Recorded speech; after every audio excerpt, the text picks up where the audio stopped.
চট্টগ্রামের সীতাকুণ্ডে সন্ত্রাসী হামলায় নিহত র্যাব কর্মকর্তা আব্দুল মোতালেবের দাফন সম্পন্ন হয়েছে। চট্টগ্রামে প্রথম ও কুমিল্লায় দ্বিতীয় জানাজা শেষে পারিবারিক কবরস্থানে তাকে দাফন করা হয়। হত্যাকারীদের সর্বোচ্চ শাস্তির দাবি জানিয়েছেন স্বজনরা। কাজী এনামুল হকের তথ্য ও ছবিতে বিস্তারিত। নিহত র্যাব কর্মকর্তা আব্দুল মোতালেবের গ্রামের বাড়ি কুমিল্লার অলিপুরে চলছে শোক। মঙ্গলবার রাতে তার মরদেহ গ্রামের বাড়িতে নেওয়া হলে কান্নায় ভেঙে পড়েন স্বজনরা। মরদেহ শেষবারের মতো দেখতে বাড়িতে ভিড় করেন এলাকার মানুষও।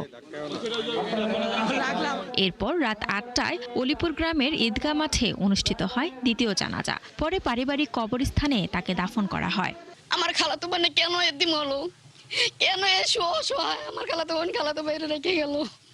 মৃত্যুর পর তোর মৃত্যু চাই, আর কিচ্ছু চাই না। আমি মৃত্যুর পর তোর মৃত্যু চাই, আমি কিচ্ছু চাই না। আমার খালাতো বোন কেন এদিন হলো। প্রিয় মানুষকে হারিয়ে দিশেহারা মোতালেবের পরিবার। এই ঘটনায় জড়িতদের সর্বোচ্চ শাস্তির দাবি জানিয়েছেন তারা।